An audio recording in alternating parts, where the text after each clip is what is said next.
He ordered a mail-order bride, but what stepped off that train made him forget to breathe.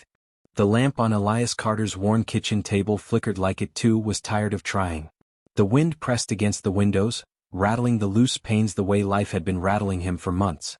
Outside, the prairie rolled endlessly into darkness, but inside the house, loneliness echoed loudest. Elias sat hunched over a sheet of paper, a pen poised in fingers roughened by years of ranch work and loss. He didn't usually write letters. He didn't usually speak more than a few necessary words. But tonight wasn't usual. Tonight felt like the kind of night when a man had to choose, give up completely, or take one more trembling step of faith. He sighed and rubbed his eyes. What was he even doing? Mail-order bride letters were for desperate men. Men who couldn't court a woman themselves. Men who needed a housekeeper, a warm presence, a practical arrangement. But that wasn't why Elias wrote. He needed a partner. He needed someone who wouldn't leave when life turned mean. He needed hope. Yet writing the words felt like carving out pieces of his pride and laying them bare on the page. His jaw tightened as he stared at the empty space beneath his greeting. Dear Madam? He took a deep breath. Narrator. Hope had once been easy for Elias. Back before the fire, before the sickness that took his parents, before the drought turned every morning into a silent argument with God. After the last barn burned down, his final shelter against winter's cruelty, he knelt in the ashes and whispered a prayer that left his throat raw. Lord, are you still there? But no voice answered. No sign came. Just wind and emptiness. For months afterward, Elias felt as if heaven had closed its doors.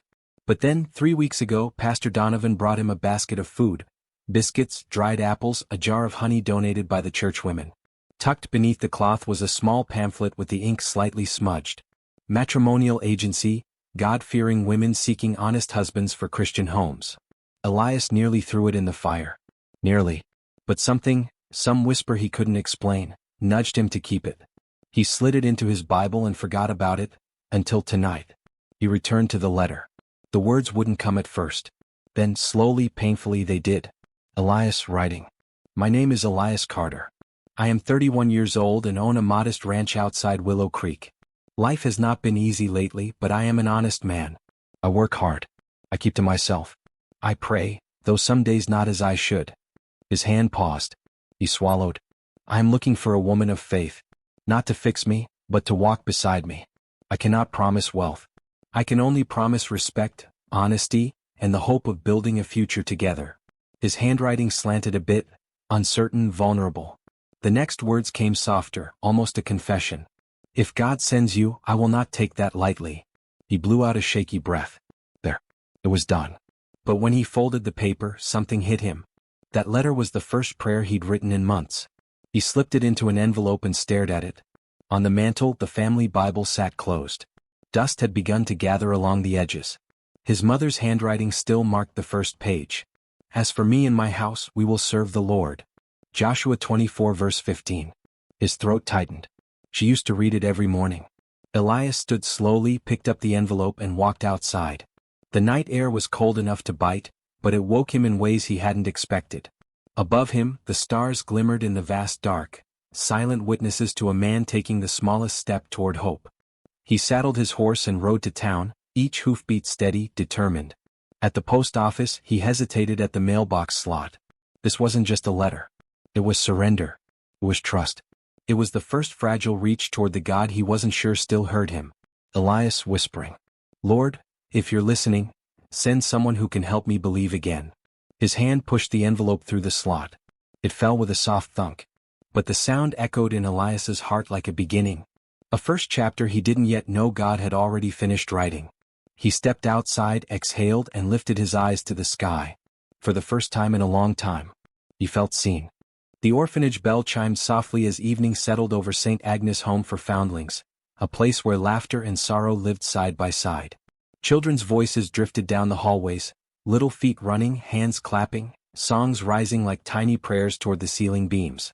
In the modest nursery room, Hannah Whitmore helped a little girl fasten her shoes. Little girl pouting. Miss Hannah, will you stay here forever? Hannah smiled gently, brushing a curl from the girl's forehead. Hannah. I'll stay as long as God needs me to. And I'll always pray for you no matter where I go. The child nodded, comforted by the answer, and scampered off toward supper. But Hannah stood still for a moment, her hands clasped before her, her heart tight with a feeling she had carried for months, restlessness. A holy restlessness. She loved the children. She loved serving. She loved the order and safety of the orphanage. But something inside her whispered, "Your time here is almost done." Tonight, after the children were in bed, she sat by the window, listening to the faraway hum of a train whistle. She closed her eyes, letting the sound wash over her. Trains meant movement, change, new beginnings. She whispered a small prayer. "Lord, what are you asking of me?" As if in answer, Sister Miriam entered the quiet room carrying a small stack of mail.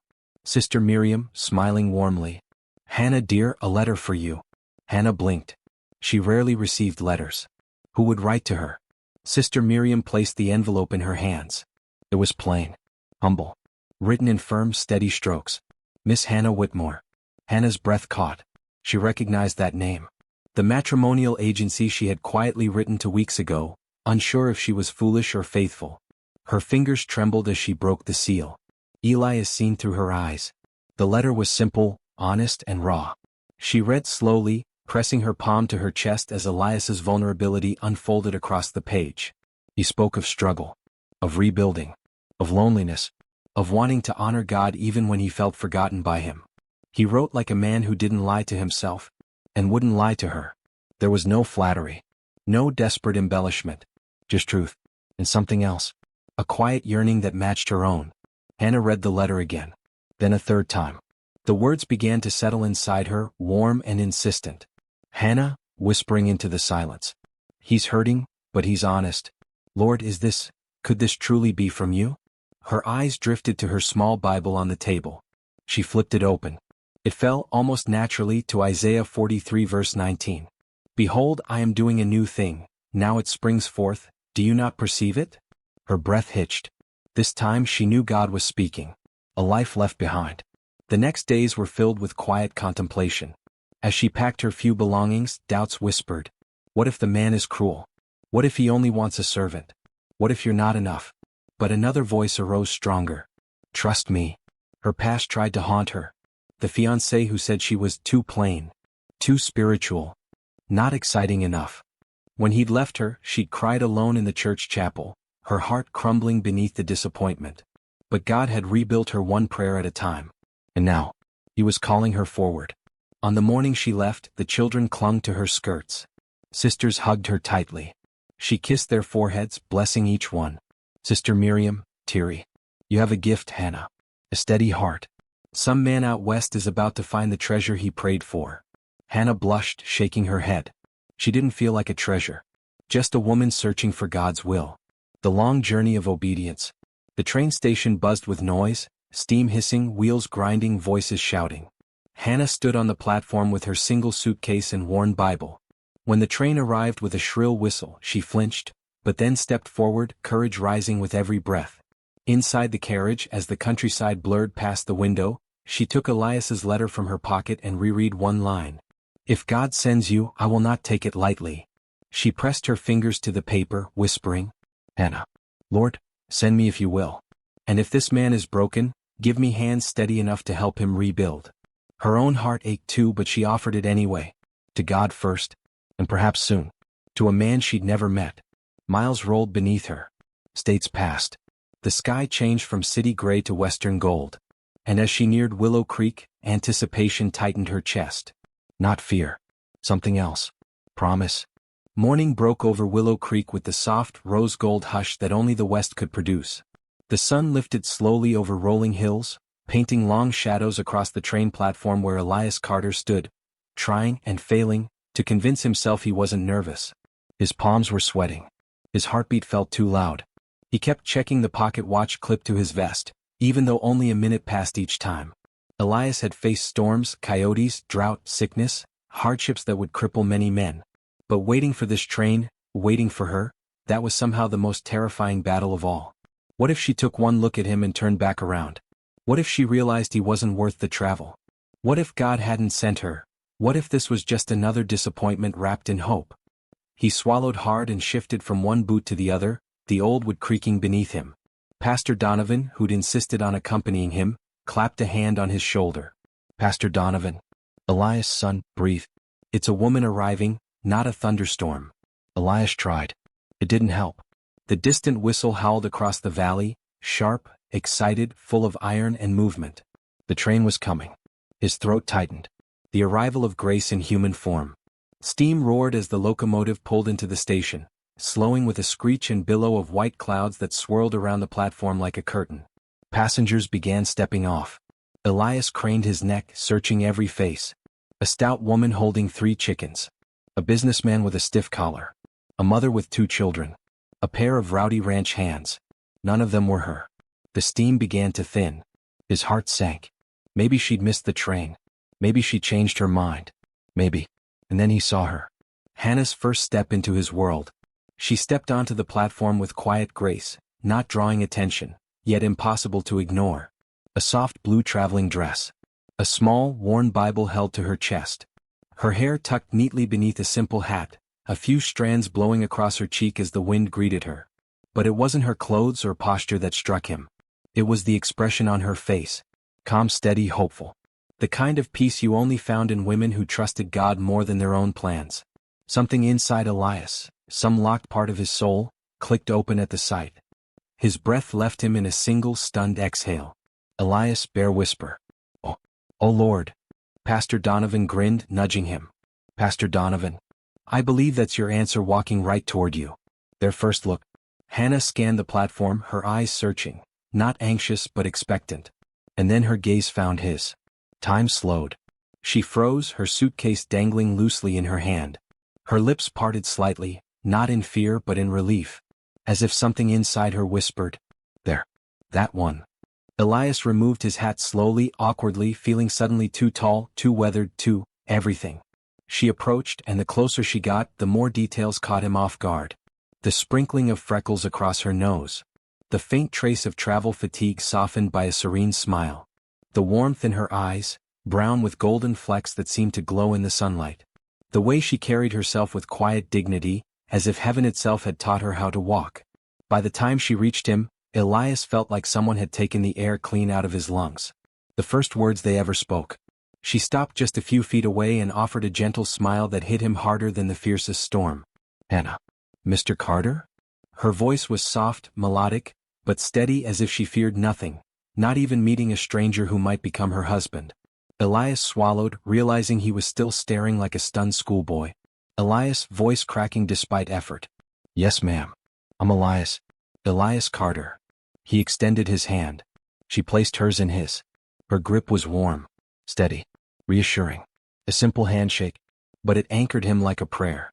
She glanced around the dusty station, then back at him. Hannah. Willow Creek is beautiful. Elias. It is, but... He paused, eyes lowering shyly. It looks different today. Hannah blinked, cheeks warming. She understood the meaning. Pastor Donovan cleared his throat intentionally loud. Pastor Donovan. Well, I should let you two become acquainted. Hannah, welcome to Willow Creek. Elias, walk her home. And son, stand up straight. Elias coughed, straightened, and tried not to blush like a 14-year-old. A walk that changed everything. They began the short walk toward his waiting wagon. The prairie wind tugged at Hannah's dress, but she simply held her hat, calm as a sunrise. Elias kept sneaking glances at her, unable to help himself. Elias. I hope the journey wasn't too hard. Hannah. Hard? Oh no. It was long, yes. But the Lord traveled with me. She smiled softly. I felt his presence every mile. Elias's chest tightened, not with pain, but with something he hadn't felt in too long. Warmth. Light. Recognition. A woman who spoke of God like he was close. A woman whose first instinct was faith, not fear. He couldn't stop staring. Hannah noticed, but instead of flinching, she gave him a shy, sweet smile. Hannah.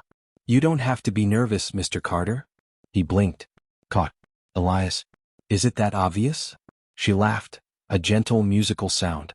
Hannah. A little. But I'm nervous too. He stopped walking. She stopped with him.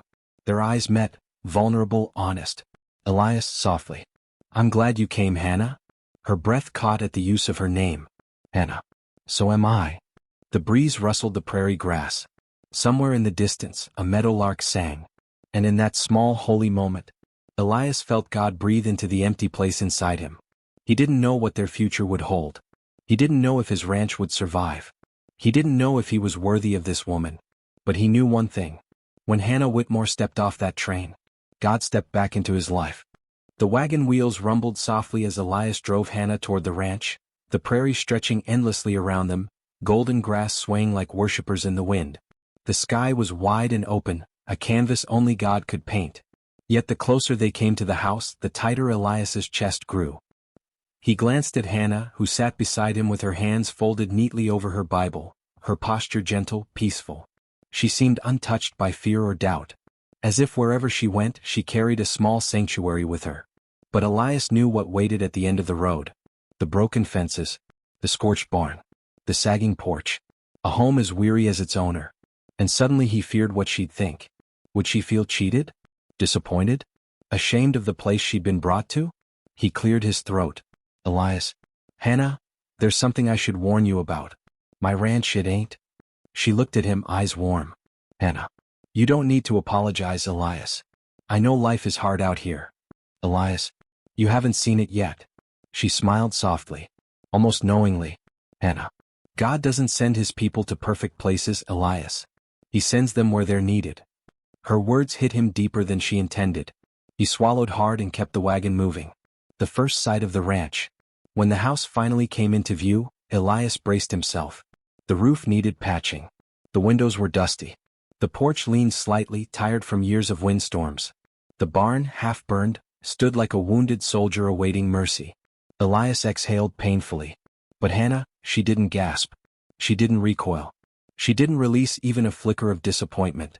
She studied the ranch the way a healer might study a broken limb, not with judgment but compassion. Hannah, softly. It's beautiful. Elias blinked in shock. Elias. Beautiful? She stepped down from the wagon, walked slowly toward the porch and touched one of the rails as if greeting an old friend. Hannah. Because I can see what it once was. And what it can be again. Her words wrapped around Elias's heart like a warm blanket he didn't deserve. Settling in. Inside the house was modest. Clean but sparse. A man's home, functional, not comforting. Hannah took it in quietly. The single rocking chair. The empty shelves. The Bible on the mantel covered in dust. The kitchen with only one cup and two plates. She didn't comment on any of it. Instead, she gently set her suitcase on the floor. Hannah. Is there somewhere you'd like me to begin? Elias coughed, suddenly aware of his own awkwardness. Elias. You don't have to work right away. Hannah. I want to. So he nodded, scratching the back of his neck. Elias. The porch needs painting. Fences need mending. And the barn will have to be rebuilt. She looked around, thoughtful. Hannah. Then we'll start with prayer.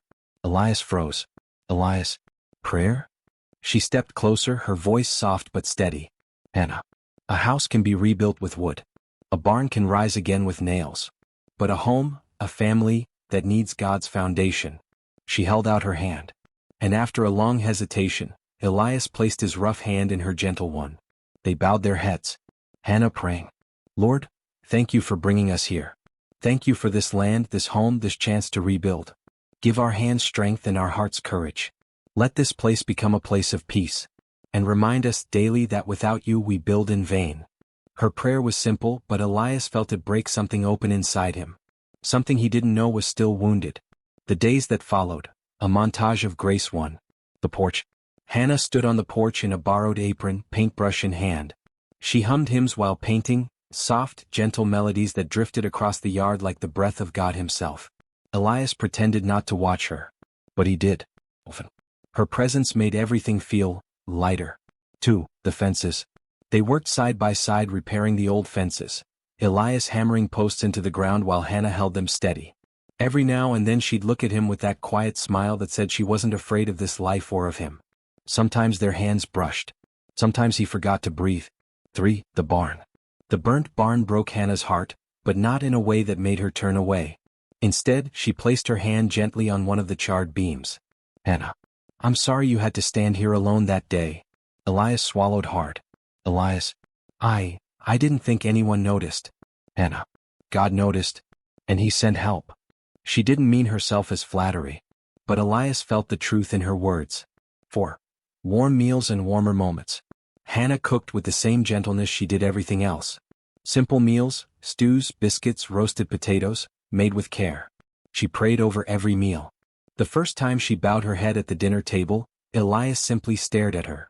He'd forgotten how prayer at supper felt. Forgotten how warm a home sounded when a woman whispered, "Amen." She peeked at him afterward. "Hannah, you don't have to pray if you're not ready. But I'll keep praying for you just the same." His voice was quiet. "Elias, I think I'd like to pray with you." Her smile made his heart stumble. 5. The Bible comes alive again. One evening, Hannah sat on the porch reading scripture aloud while Elias mended a bridle. Her voice carried like a breeze. Hannah reading, "God is near to the brokenhearted and saves those crushed in spirit." The verse hit Elias so sharply he turned his face away quickly, but she saw the tears gathering. Without saying a word, she stepped toward him, placed her hand lightly over his. He didn't pull away. "Hannah, you don't have to hide your hurt, Elias." His voice broke. "Elias, I thought God left me." She knelt beside him, eyes shining. "Hannah, no, Elias. He stayed. He wept when you wept. And he sent me, not to fix you, but to walk beside you. A new foundation." The chapter ended like the beginning of something holy. Two people sitting together on a freshly painted porch, the last strands of sunlight slipping behind the hills. No promises made. No vows spoken yet. But something sacred quietly formed in the spaces between their words. A partnership. A friendship. A healing. A home built not from wood and nails, but from faith, prayer, and two hearts learning to trust God together. The first light of dawn stretched across the Miller ranch like a prayer being whispered over the land. A light frost clung to the fields, glistening like tiny diamonds, and the air carried that crisp, holy stillness that only morning brings, when the world feels closest to God. Elias was up early as always, but sleep had been only a shallow visitor the night before. His mind kept circling back to Mary, her trembling confession, her storm-tossed courage, and the way she had looked at him as though she expected lightning to strike when she revealed the truth about her limp. But it wasn't judgment he had felt. It was something else. Something dangerous. Something blessed. He found himself standing at the fence overlooking the pasture, hands curled around the old cedar post. He murmured under his breath, not in frustration, but in the earnest tone of a man who long ago gave every piece of his heart to the Lord. "Father, if this is your doing, then grant me the clarity to walk it right." He wasn't sure if heaven answered with wind or silence. But he felt something settle in his chest, a gentle stirring not unlike peace. Footsteps approached behind him. Slow, uneven steps. He turned. Mary stood there, bundled in a wool shawl, breath floating in the cold morning air. "Good morning," she whispered. Her cheeks were pink, hair loose around her shoulders, and she looked softer than sunrise. "Morning," he answered, voice rougher than he expected. "You sleep any?" "A little. But I kept thinking, maybe I said too much." She looked down, twisting her hands together. "I didn't want to come here with secrets. I didn't want to be a burden." Elias shifted toward her. "Mary, look at me." She lifted her gaze. "You are not a burden," he said, every word deliberate. "Not today. Not yesterday. Not when you stepped off that train. What happened to you doesn't make you less. It just makes you Mary, and that's who I sent for." She blinked heavily, and he saw tears gather but not fall. "I don't know why you're being this kind," she whispered, voice shaking. "Most men back home wouldn't have given me 5 minutes, not with this leg." "Well," Elias rubbed the back of his neck. "Maybe they weren't men who prayed as hard as I did." Her lips parted. He didn't let the moment settle too long. "Come on," he said gently. "I want to show you something." A walk toward God's whisper. The path wasn't long, but Mary's limp made the journey slow. Elias didn't rush her. He matched her pace, step for step, steady and quiet. When she stumbled over a root, he reached out instinctively, catching her by the elbow. "Sorry," she breathed, flustered. "Don't apologize," Elias said, eyes softening. "Just lean." No woman had leaned on him like this. Not with trust. Not with vulnerability. Not with quiet bravery. When they reached the cottonwood grove, Mary stopped short. "Oh," she breathed. The trees were tall and silver-barked, their leaves golden with the start of autumn. Sunlight filtered down in soft ribbons, turning the whole patch of earth into something that looked touched by heaven. "It's beautiful," she whispered. "It's where I come to pray," Elias said quietly. She turned to him, surprised. "Why bring me here?" "Because," he said, inhaling deeply, "if we're going to start a life together, I want the Lord in the middle of every step." Mary's lips trembled. Elias knelt, not to propose but to pray. He looked up at her. "May I?" he asked. She nodded. He took her hand, not as a husband, not as a stranger, but as a man seeking God's guidance with someone who suddenly mattered far more than he expected. "Father," he began softly, "we're standing here today as two people trying to understand what you're doing. I ask for wisdom, for patience, for gentleness, and for the courage to build something honest. If Mary and I are to walk forward together, let it be under your hand, not our fears." Mary's breath caught and a single tear slipped down her cheek. When he finished, she didn't pull her hand away. "Elias," she whispered, "no one has ever prayed with me before. Not like that." He stood slowly and the air changed around them. Something warm, something holy, something that made Elias forget for a moment that this was all supposed to be practical and arranged. "Mary," he said quietly, "God didn't send me a bride who was perfect. He sent me you. And I don't intend to question his choice." She swallowed hard. "You really mean that?" "With every breath I have." Her smile came slowly, shy, luminous, small and soft but real. And Elias, he forgot to breathe all over again. A new beginning. Walking back toward the ranch house, Mary leaned a little less on her cane. Elias walked beside her, not touching her, but close enough that she felt steadied all the same. A hawk soared overhead. The wind moved through the grass. And for the first time since stepping off that train, Mary no longer felt like she was waiting to be judged. She felt chosen. Not by fate. Not by desperation. Not by circumstance. But by God. And maybe, just maybe, by Elias too. The weather changed before noon. Clouds rolled in like a dark army marching across the sky, low and heavy, carrying that tense silence right before a storm breaks open. The wind sharpened, rattling the porch posts and sending dust tumbling down the road. Even the horses grew restless in their stalls, snorting and stamping as if they could sense something coming. Elias tied down the last of the barn doors when he heard Mary's voice behind him. "Is everything all right?" She had stepped outside, wrapped in her shawl, her hair whipping a little in the wind. The sky darkened behind her, making her look like a candle flame glowing against the storm. "Yeah," Elias said, though his expression was tight. "But a bad one's heading this way. I've got to check the pasture fence before it hits." Mary hesitated, gripping her shawl. "Is there anything I can do?" He looked at her, really looked at her. She was still learning her way around the ranch, still adjusting to her new life, still carrying the weight of her limp and the old wounds it held. She couldn't run across a pasture. She couldn't lift fence beams or haul equipment. But the earnestness in her eyes, that mattered more than strength. "You can stay inside and pray," he said gently. "For safety. For the horses. For the ranch." Her expression softened. "I can do that." Their eyes lingered for a moment, just a breath too long. Then he headed out. A storm without warning. The first crack of thunder split the sky before Elias reached the far fence.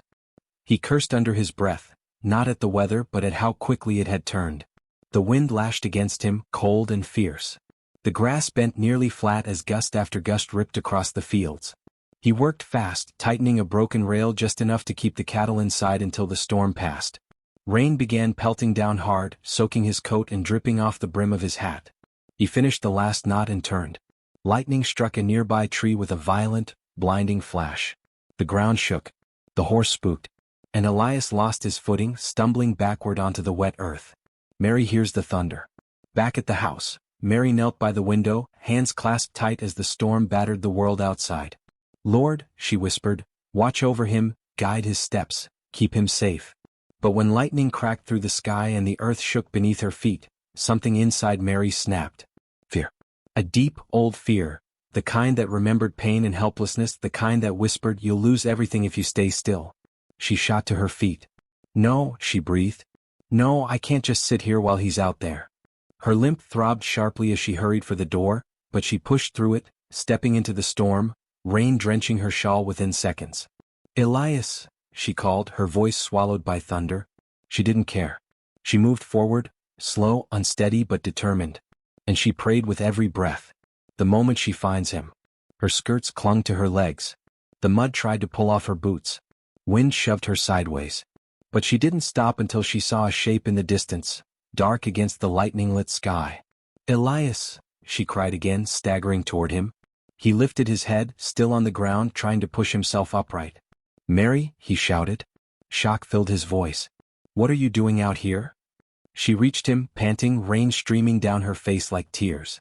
I couldn't stay in the house," she said. Something told me you needed me. Elias stared at her, soaked and trembling, panic and relief warring in his chest. Mary, you shouldn't have. I'm not made of glass, she said softly, breath hitching. And you shouldn't weather storms alone. Her words pierced him deeper than any lightning strike could. Leaning on each other, he got to his feet slowly, wincing at the sharp pain in his ankle. Mary saw it immediately. You're hurt, she whispered. It's nothing, he tried. It's not nothing, she said, stepping closer, placing her arm around his waist with surprising steadiness. Lean on me. Elias blinked, because all his life he'd been the one doing the lifting, the carrying, the protecting. But here she was, tiny, trembling, limping, and yet somehow stronger than the storm itself. He let his arm fall around her shoulders. He leaned. Together, step by step, they moved through the pounding rain toward the house. Their bodies pressed for support, their breaths mingling, their heartbeats almost matching. Not husband and wife. Not strangers. Something in between. Something becoming. Shelter and a revelation. When they finally reached the house, Mary helped him collapse into the rocking chair near the stove. She knelt before him, breathless and shaking. You could have been struck, she said, voice breaking. You could have died. Elias placed a hand on her cheek, hesitant, gentle, reverent. And you came for me, he said quietly, wonder filling every word. You really came for me. I told you, Mary whispered, her voice small but steady. I don't run from people I care about. He stilled. The room stilled. The storm outside raged on, but inside, everything fell silent. Do you care about me, Mary? He asked softly. She looked into his eyes, her breath trembling. Yes, she whispered. More than I expected to. And in that moment, Elias knew. The storm hadn't come to destroy anything. It had come to reveal something. Something God himself had been stitching between them since the moment she stepped off that train. Something worth fighting for. Something worth praying over. Something worth building. Together. The storm had passed by dawn. It left the ranch washed clean, every leaf dripping gold, the earth dark and rich, the air filled with that fresh, holy silence that follows heaven's loudest moments. The sky stretched wide and blue above the Miller ranch, no longer heavy with rain, but open, almost expectant. Inside the house, Mary moved quietly through the kitchen, stirring the fire back to life. Elias still slept in the chair by the stove, his injured ankle propped up, his hat resting on his chest. He looked peaceful, vulnerable, human. Mary watched him for a moment, her fingers tightening around the edge of the table. Something warm fluttered in her chest, a feeling far deeper than gratitude, and far more frightening too. Last night she had seen fear in his eyes, not fear of the storm, not fear of injury, but fear for her.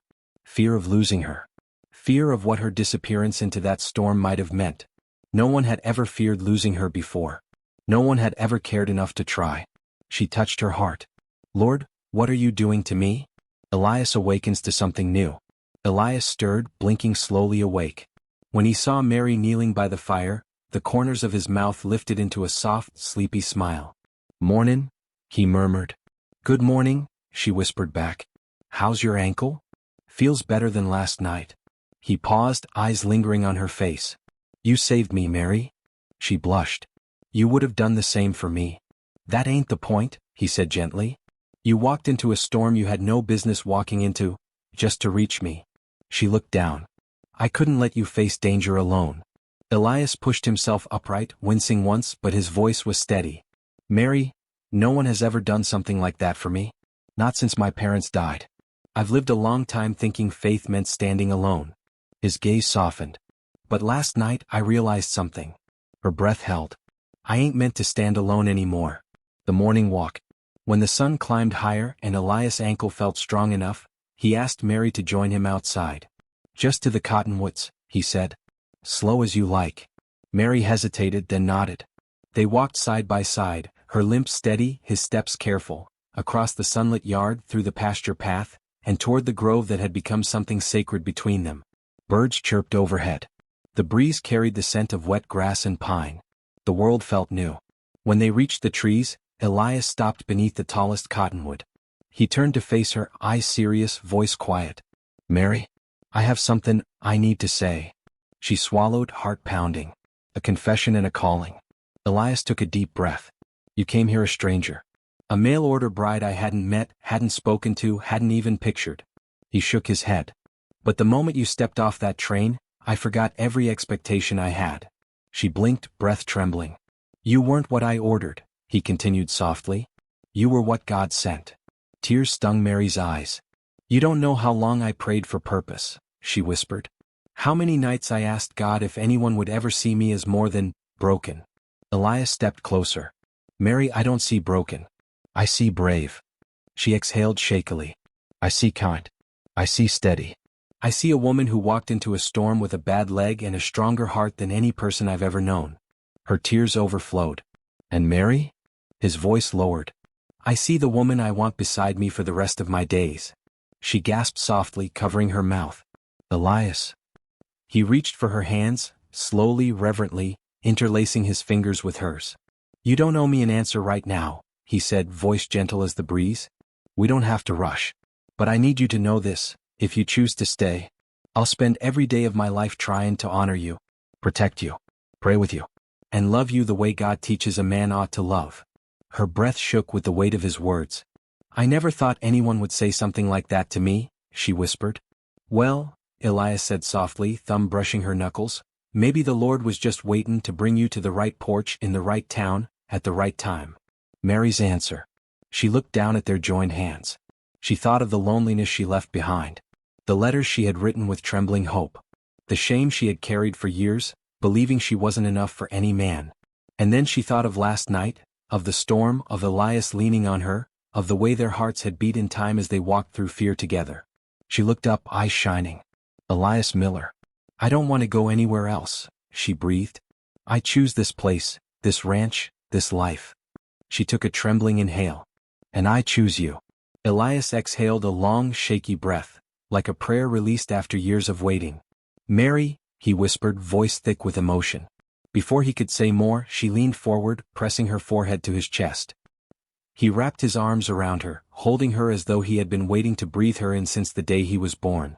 The cottonwoods swayed above them. The sun broke brighter through the branches. And somewhere in the quiet of that grove, heaven smiled. A covenant forged in faith. That evening, they stood on the porch watching the sunset paint the sky in gold and lavender. Mary leaned against him, her head on his shoulder, his arm wrapped securely around her waist. The storm had tested them. God had steadied them.